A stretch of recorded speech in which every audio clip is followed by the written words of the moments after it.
Imaginen esto por un segundo. Un búnker subterráneo, en la noche más oscura y tensa de la Guerra Fría. Ahí, un hombre se encontró cara a cara con el fin del mundo y lo detuvo. Sí, así como lo oyen, hay un hombre que salvó la vida de todos nosotros, la de nuestros padres, la nuestra, la de cada persona que conocemos. Y esta es su historia. Pero aquí viene lo increíble, lo que no tiene sentido. Si lo que hizo fue tan monumentalmente importante, la pregunta es obvia, ¿no? ¿Por qué diablos el sistema se encargó de borrarlo por completo de la historia? Para entender la dimensión de lo que este hombre decidió, primero tenemos que viajar a su mundo. Un planeta que, literalmente, estaba a un botón de distancia del abismo. A ver, pónganse en situación. Es el año 1983. La tensión se puede cortar con un cuchillo. En marzo, el presidente de Estados Unidos, Reagan, llama a la Unión Soviética el Imperio del Mal. Ese mismo mes, anuncia su plan de la Guerra de las Galaxias, un escudo antimisiles que en Moscú ven como una agresión directa. Y para rematar, solo unas semanas antes de nuestra historia, los soviéticos derriban un avión de pasajeros coreano. La paranoia no era una teoría, era el aire que todos respiraban. Y en el corazón de toda esta locura estaba el sistema OKO, que en ruso significa ojo. Una red de satélites diseñada para una sola cosa: ver si Estados Unidos lanzaba un ataque nuclear. El protocolo era, bueno, simple y brutal. Si el ojo veía algo, se tenía que reportar de inmediato. A partir de ese momento, los líderes soviéticos tenían exactamente 8 minutos para decidir si desataban el apocalipsis nuclear. 8 minutos. Y la noche del 26 de septiembre de 1983, el hombre sentado en esa silla era él, el teniente coronel Stanislav Petrov, un tipo que era más un analista que un soldado de trinchera, conocido por pensar por sí mismo, una cualidad que, como vamos a ver, era increíblemente peligrosa en el ejército soviético. Y bueno, pasada la medianoche, en el silencio casi religioso de ese búnker, el destino del mundo se iba a decidir en los siguientes 2 minutos. Solo 2 minutos para que un hombre tomara una decisión que nadie debería tener que tomar. De repente, un ruido ensordecedor rompe el silencio. Una sirena.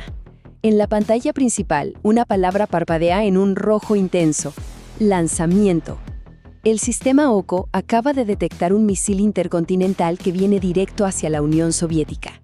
Petrov apenas tiene tiempo de procesar lo que está viendo cuando la alarma vuelve a sonar. Y otra vez, y otra más. El sistema ya no reporta 1, sino 5 misiles balísticos intercontinentales en camino. La pantalla no dejaba lugar a la interpretación, ¿eh? Decía clarito: ataque con misiles. Y justo debajo, 2 palabras que te congelaban la sangre: fiabilidad máxima. Según esa máquina perfecta, que había costado millones de rublos, el apocalipsis no era una posibilidad, era un hecho, estaba pasando. Y aquí es donde el tiempo se detiene. Esta era su decisión, y no había una opción buena. A ver, opción 1, seguir el protocolo. Si el ataque era real, salvaba a su país al permitir el contraataque.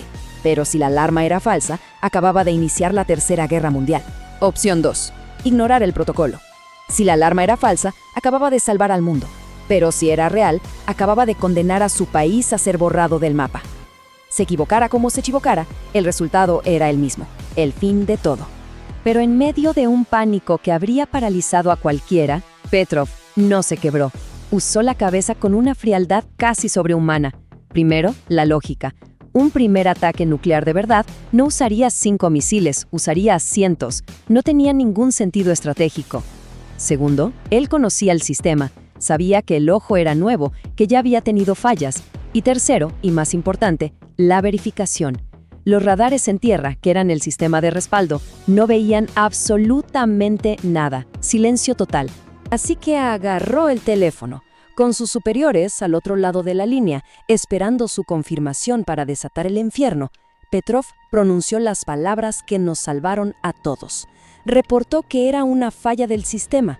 Declaró que no había ningún ataque. Y sí, se confirmó que tenía razón. Resulta que un reflejo rarísimo del sol en unas nubes altas había engañado a los satélites. El mundo se salvó, Pero la historia no termina con un héroe recibiendo medallas, no.